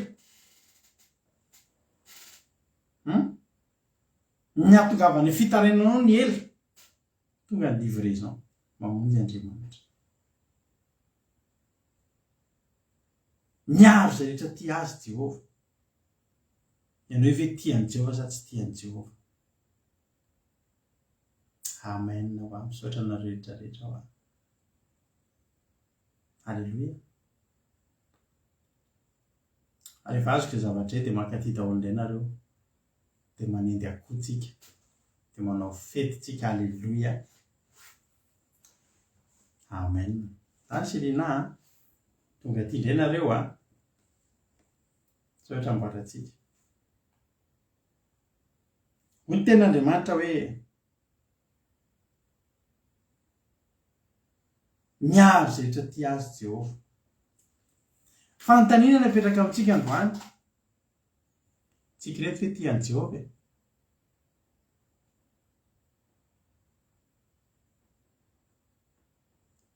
Mba Jesosy zao tian'i Jehova. Alleluia. Dia zay irin'ny fonao ne mahaino soa ho tanterahan'i Jehova aminao. Tsy nangataka akory ianao dia ho tonga izany. Fantatra Andriamanitra no mahasoa antsika. Hoy tena loatra ny jentrisa mangataka fatratra an'izany fa fantatry ny rainareo izay any an-danitra izay tokony ho anareo. Aza manahy, aza matahotra. Ary ny tena Andriamanitra tena andranam-bavintsika teo. Hozy izy le Efesianina. Mahafinaritra ny teny iny saotra ny Marie tany ny teny iny. Efesianina 3:20. 3:20 moa izy teo Marie. Ary ho an'izay ilay manao mihoatra noho ny zavatra rehetra, mihoatra lavitra noho izay rehetra angatahantsika na heverintsika araka ny hery izay miasa atao amintsika. Taky ny ahoana ny hery avelanao miasa ao aminao. Taky ny ahoana ny hery avelanao miasa eo amin'ny fiainanao. Fa mihoatra lavitra noho izay nangatahanao sy ny heritreretinao. Ianao mieritreritra angataka zavatra ray. Hoy Andriamanitra hoe folo nomeko anao ka tsy mendrika anao raha ny ray izany. Zany koa izy Andriamanitra ny tanako ngeza be tsy mahay manome zavatra kely zany. Halleluia. Misy fotoana tsika misy mangataka zavatra amin'Andriamanitra dia ny minimum misy angataka. Ohatra zay mivady zao ny atom-bavaka eo fantatrao tamin'izay vanomboka bavaka Jesosy mba hafao ambitrosy zay azavela migadry zay. Izy Andriamanitra hoe mitrosa zany tsofoka ohatran'ny tsy teo fa fanampy zany ataoko lasa mpanompon'Andriamanitra nareo. Ary ataoko mpanompon'Andriamanitra reo sokafako anareo koa ny lanitra. Halleluia. Mihoatra noho izay nangatahantsika zay tsy mbola nehetra zany. Jesosy mba maniry ho mpanompon'Andriamanitra dia mba maniry ho vita batisa mba hitory teny. Fa le tenin'Andriamanitra dia zao lay Andriamanitra manao mihoatra noho izay nangatantsika sy ny eritreretintsika. Mihoatra lavitra hoy ny ten'Andriamanitra. Mihoatra lavitra zany araka teko taminao raha zavatra ray ny nangatanao, raha roa ny azonao mihoatra oatra, raha telo somary mihoatra. Fa zany mihoatra lavitra zany folo zany raha kely indrindra raha nangataka ray ianao. Mety misy aminareo zao hoe Andriamanitra mba tahio ny vadiko iny tsy hamono anahy intsony ohatra. Hoy izy Andriamanitra tsy sady tsy hamono anao intsony izy iny nataoko lasa mpanompon'Andriamanitra mihoatra noho ianao mihitsy. Alleluia. Zany ny atao Andriamanitra manao mihoatra lavitra. Ianao mba mangataka vary, mpameo sakafo, mameo vary zay Jesosy fa tena sahirana zay hatramin'ny desera omeny anao, hatramin'ny fromage omeny anao. Ohatroatra zany dia niendrika zany Andriamanitra manome zany diavana. Andro any teteny aminao. Za rehefa hariva teo dia toepisakafoanana teo dia tsy haiko fa manembonembona an'Andriamanitra. Izay mantsy amakonina sy ny zanako. Zaho ary zanatra malahelo an'i Jehova. Halleluia. Ohatriny hoe malahelo, ohatriny hoe manembonembona an'i Jehova ohatriny. Tsy aniko izay toka avy sabato io tentenako anareo. Ohatra manembonembona ny raiko zany aho. Zao ny zavatra tiako tenenanao. Andaontsika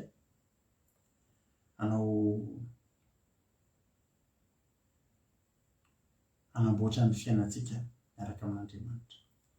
Andaontsika tena anao izay ahatonga antsika ho marina anatrehan'Andriamanitra. Andaontsika anao izay tena hoe ahatonga antsika hoe eo akaikin'Andriamanitra. Mety misy zavatra za moa isorako n'Andriamanitra efa nisy tenin'Andriamanitra voaraiko sady amin'ny torotentsika amin'ny sabata dia fandraikitraka amin'izany ihany angambany. Fa zao andao ataontsika izay hoe za Andriamanitra tena te ho tonga eo amin'izany toerana izany hoe eo amin'ny olona matahotra anao. Alleluia. Misaotra mihaja dia tazomy foana io te-ponao io. Alleluia. Tazomy foana io te-ponao io. Ataontsika izay ahatonga antsika eo amin'ilay fatahorana an'Andriamanitra. Ataontsika izay ahatonga antsika eo amin'ilay fitiavantsika an'Andriamanitra. Fa ho arovany Jehova tsika. Jehova miaro izay rehetra ty azy. Fa ny ratsy fanahy kosa ringany za mifa tsisy ratsy fanahy tsony eto. Za mifa misy efa resy lahatra ianao atao amin'ny sitrapon'Andriamanitra. Ny ataon'Andriamanitra olona tsara fanahy eto dia zao ny olona izay ty azy, ny olona izay manao ny sitrapony, ny olona izay makatoa azy, ny olona izay ty azy. Halleluia. Ndry raha tamin'ny lahady ny tojo nanembona sabata zany tazomy zany te-ponareo zany. Tazomy zany te-ponareo zany fa te-po tokony hanantsika amin'izao andro farany zao zany. Te-po tokony hanantsika amin'izao andro farany ary tsy manana afa-tsy zany tsika antenaitsika sisa. Dia zany fanembonantsika n'Andriamanitra, zany fitiavantsika n'Andriamanitra, zany fitiavantsika eo akaikin'Andriamanitra zany, fa Andriamanitra tena nefa izay irin'ny fotsika. Andro fahasairana zao misy azo tsapain-tanana amin'izao fotoana zao ny fahasairana ny olona. Dia mahafantatra olona mipetraka amina trano ngeza be. Dia voatsely zany olona zany mifindra anatina trano kely na kely nefa ny trano zany olona zany taloha ngeza be mihitsy. Dia azo tarafina hoe tena efa krizy ny fiainana. Mitsinjo no avy daholo ilay hoe ahoana ty fiainana lahy, andao ialana ny trano lafolafo ofany zao. Fa za miteny anao tsy voatery hanaraka an'izany ny fiainana. Misy ny vola dia misy hoe nikoron'ny dolara zao dia manaraka an'iny daholo. Ny koron'ny euro zao dia manaraka an'iny daholo. Fa ny fiainanao afaka tsy manaraka an'izany. Ny fiainanao afaka tsy manaraka ny koron'ny fiainan'ny olona eto amin'izao tontolo izao. Raha ianao no maka ny fon'Andriamanitra. raha hainao no maka ny fon'Andriamanitra. Miditra anaty fahasahiranana ny olona. Fa Andriamanitra mbola ity foana ny rehefa zeren'ny fonao. Anao mihoatra lavitra noho izay rehetraretinao. Ianao za mieritreritra mihitsy hoe krizy ao an-danitra ao a. Ka hoe anomboka-angataka ianao zao dia ny minimum no angatan'Andriamanitra. Na tempa ray sotro aza tompo tempa meo anay. Ny sahazanao tsy adinon'Andriamanitra. Na tsisy vary maniry tsony eto an-tany, ny sahazanao tsy adinon'Andriamanitra. Ao an-danitra ao tsy krizy ao. Mety krizy any Madagasikara, mety krizy dia tsy fantatro. Fa mifantaniana petraka ao, raha tsy fanavy zany atrean'Andriamanitra sa tsara fanahy. Matahotra an'Andriamanitra ve za sa mpahiratsiran'Andriamanitra?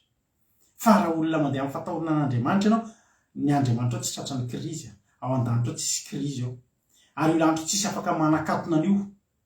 Afa-tsy ny fahotantsika ihany. Fa raha mbola manana fifandraisana tsara amin'Andriamanitra isika, sokafa midanadana na varavarambe na varavarankely ny lanitra ary raha misy. Dia hanomezany anao izay irin'ny fonao. Amin'ny anaran'i Jesosy nitsofako ranona rehetrarehetra. Zavatra mbola tsy nataonareo, tsy sahanareo natao hatramin'izay, ho ataon'Andriamanitra, ho ataonareo amin'ny fatokisanareo an'Andriamanitra. Zavatra mbola tsy niainanareo hatramin'izay, ny Kristy tonga, vao ataonareo izany zavatra izany. Ny anaran'i Jesosy. Anefa izay irin'ny fonareo any Andriamanitra, ary anao mihoatra noho izay nieritreretinareo any Andriamanitra. Fa ny angatahako aminareo dia izao. Matahory an'Andriamanitra. Apokalipsy 4:7 marana ko azy. Apokalipsy 4:7 andiny 7. Ny ten'Andriamanitra hoe matahory an'Andriamanitra ka mivoninahitra izy fa tonga ny andro fitsarany ary miakofo anoloan'ilay izay nanao ny lanitra sy ny tany sy ny ranomasina ary ny loharano. Alleluia. Tonga ny fotoana, anakaiky ny fotoana an'Andriamanitra. Mivoninahitra izy fa tonga ny andro fitsarany. Andao tsika hanamaso tena, andao tsika hivavaka, andao tsika hikohaka, andao tsika tena hanompo an'Andriamanitra. Tsy voatery hitan'ny olona zany, ary any amin'ny tsy hitan'ny olona any amin'ny mangingina mihitsy ary. No andao tsika tena hanamaso tena, hivavaka bebe kokoa noho ny teo aloha, fa hitsinjo anao Andriamanitra. Dia handriny fitarinanao Andriamanitra, dia eo akaikinao mandrakariva Andriamanitra. Sa mita iny tompontsika, ina fa voarainao izay hafatra izay. Faly be anjaranao an'izany ten'Andriamanitra izany. Ary fenofeno kely mihitsy ny foko mieritreritra an'izany sy mihaino an'izany hoe Andriamanitra arakaraky ny isin'ny fitradradradrany eto amin'ity zao tontolo zao ity, no hiposahan'ny voninahitra ao amin'ilay mpanomponao izay matahotra anao. Alleluia. Dia ianao vao ho mandomando ny fitahinana ianao, vao handroso be ny asanao, vao handroso ny varotra ao. Ozy ngambonareo hoe tsisy varotra tsony masahirana be na Madagasikara, tsisy inona mandeha tsony any ianao mandeha ka ataovy izay tokony ataonao fa ataon'Andriamanitra mandeha io, aza mba matahotra an'izany. Lehibe ny Andriamanitsika, ary tsy mba olombelona izy ka handainga izy ilay nomeriny vakindrana vavintsika teo, tsy olombelona izy ka handainga, fa izay rehetra ny teneniny dia ho toviny, izany hoe ataony lasa to izay rehetra ny teneniny. Mahireza omeny tampoka be tampoka eo ny valim-bavaka araka ny tenin'ny ranavavy tazomitsika amin'ny teniny Andriamanitra. Mety amin'ny fotoana tsy ampozinao mihitsy tampoka be eo na titoriteny ity io herinandro ho avy io, valim-bavaka tampoka be izay tena tsy nampozinao ho tonga aminao anie zany. Mahireza tianao Jesosy, anao hirana kiretsika dia hivavaka. Samy mahery daholo. Thank you.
tsara ohatry ny manana an'Andriamanitra lefana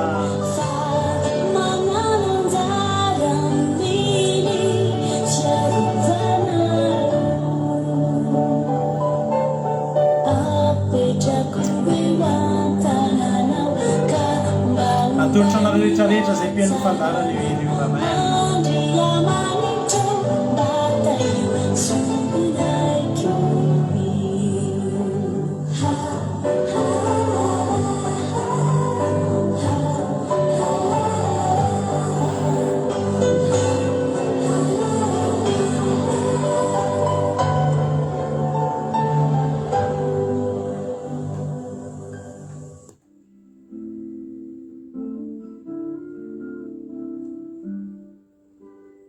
Halleluja.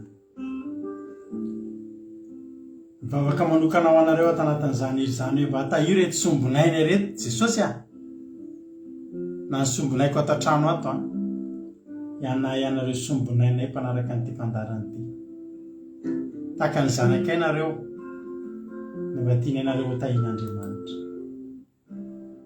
tena irin'ny fonay nareo reo tena samy tsy alamaina fa hotahin'Andriamanitra amin'izay rehetra alehanareo sy izay rehetra ataonareo. Mitsodrano anareo koa hoe maleova mahalasana izay irin'ny fonao any ao ataon'Andriamanitra amin'ny fiainanao.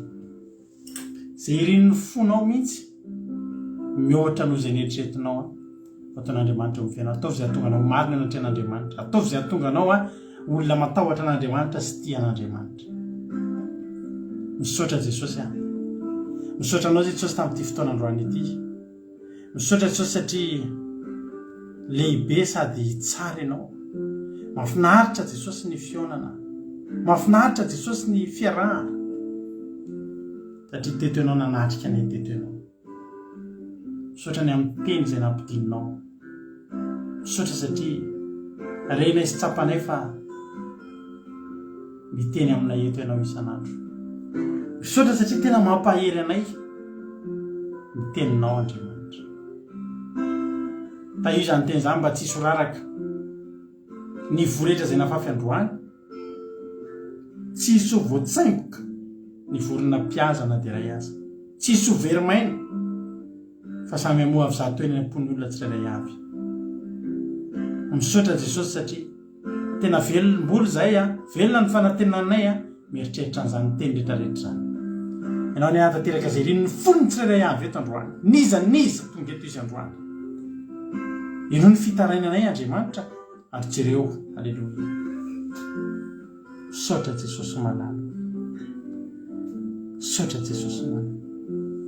Era ny haja ny saotra sy voninahitra ho anao efa hatrizay teo mandrakizay ary tolotra ianao ny voninahitra ambony indrindra mandrakizay. Dia vozy Satana tsy afaka hitsaingoka na dia litera ray aza atao anatin'izany.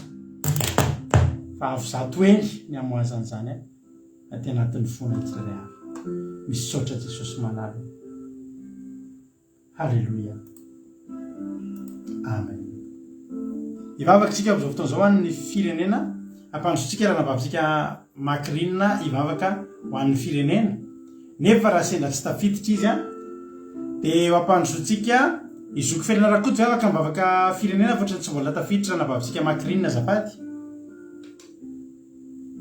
Ahito pastera totsika rehetra hiaraka hivavaka tsika dia mbola ohatra sy manome voninahitra anao izay raina tsara indrindra mbola natanteraka ny fotoanandroany Jesosy misaotra tamin'ny teninao misaotra tamin'ny fandaharana rehetra Jesosy malala satria mamelombelona fanahy ary teny mampahery mampitraka izay reraka ra-panahy ary mampahery zay manana olana misaotra Jesosy satria izany teny izany dia nataonao mba entin'ny tsirairay avy hamakivaky ty alina ity Andriamanitra ka dia tehiriziny tsirairay avy izay nandray izany teninao izany Andriamanitra fa namasinao ane hitahirin'ny tsirairay avy amin'izany teny izany Jesosy malala tsy handalo fotsiny ao anatin'izy ireny izany fa tena hitoetra ary tena hoe akatoavin'ny tsirairay avy atao teny fiainana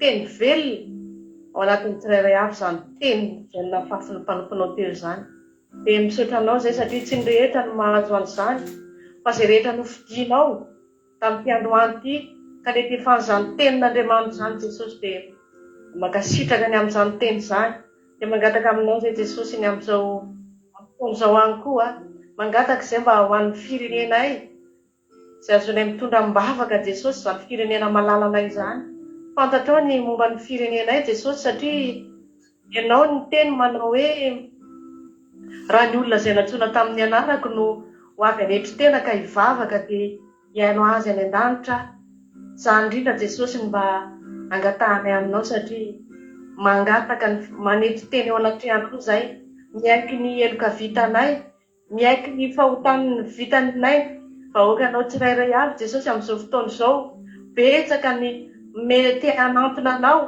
fa tsy mahatsapa ilay fitiavanao Andriamanitra ka izany ny angatahako famelan-keloka ho an'ny malagasy rehetra Jesosy ny amin'izao alina izao mamindra fo amin'ny tsirairay avy ianao Jesosy fantatrao ny fahorian'ny malagasy amin'izao fotoana izao fiakarany vidim-piainana Jesosy ny fahaseranana maro isan-karazany ny tsy fandriam-pahalemana Jesosy indrindra ny sakafo hohanina Jesosy malala ao ny tsy manan-kelofana reny rehetrarehetra tsy voatanisako reny Jesosy dia hitanao reny fantatrao reny Andriamanitra mba ny angatahako aminao dia ny akasika amin'ny fony tsirairay avy mba hiatsapy eny an-trantranao Andriamanitra ary tsy misy afa-tsy ianao rery ihany no afaka manova ny fiainan'ny malagasy tsirairay avy Andriamanitra ka dia matoky sy mino Jesosy fa renao ny tonom-bavako ho an'ireny vahoakanay ireny Jesosy malala ka azonao mianto ny tsirairay avy dia miboatra ny fony izay mbola manana fo vato ho fotonganova Andriamanitra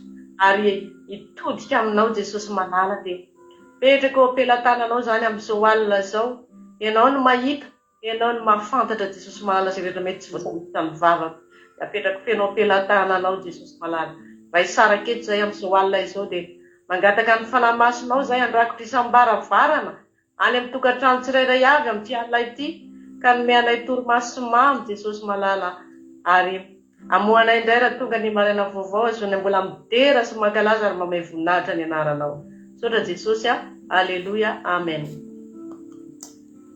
Mankasitraka indrindra zoko felonarakoto mankasitraka dia Andriamanitra manankarepasoavana maro fitianao amin'izany vavaka mamy sy matsiro izy moa dia zoko mahafinaritra fa dia atsonandro andro atsonalina efa ohatr'izao misy tsy tafiditra tampoka ny ankizy dia efa eo zoko felonarakoto dia efa milamina tsika mivavaka ho an'ny firenena hisaorana azy izany ary anisan'ny atsarovana azy mihitsy eto amin'ny gropy izany zavatra izany rehefa nifindra trano zay dia iny izy fa tonga izy indray andro tamin'izay nifindra trano tampoka be mihitsy ohatra varim-bavaka ny teneny raha vavomary izao teo tonga zoko felonarakoto nanampy any menakavy kely tamin'ny fifindran-trano hisaorana azy izany ary Andriamanitra maro fitianao tahiny tompo zoko felonarakoto dia mahereza hatrany hatrany tapitreto ny fandarantsika raha mbola songany amin'irao lanitra Jesosy dia rapitso ihany tsika dia efa eo na rapitso amin'ny sivy maraina nareo araka amin'ny mampionina vavaka maraina apitso amin'ny folo alina araka amiko amin'ny vavaka fiambinana miaraka amin'ny ekipa hafa indray dia tahiny tompo ary tsika rehetrarehetra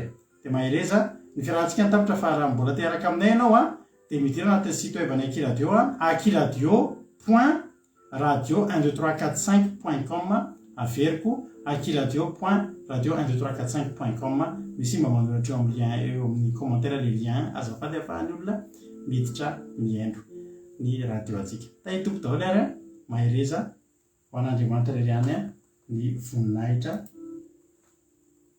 halleluia amen mahereza daholo tompoko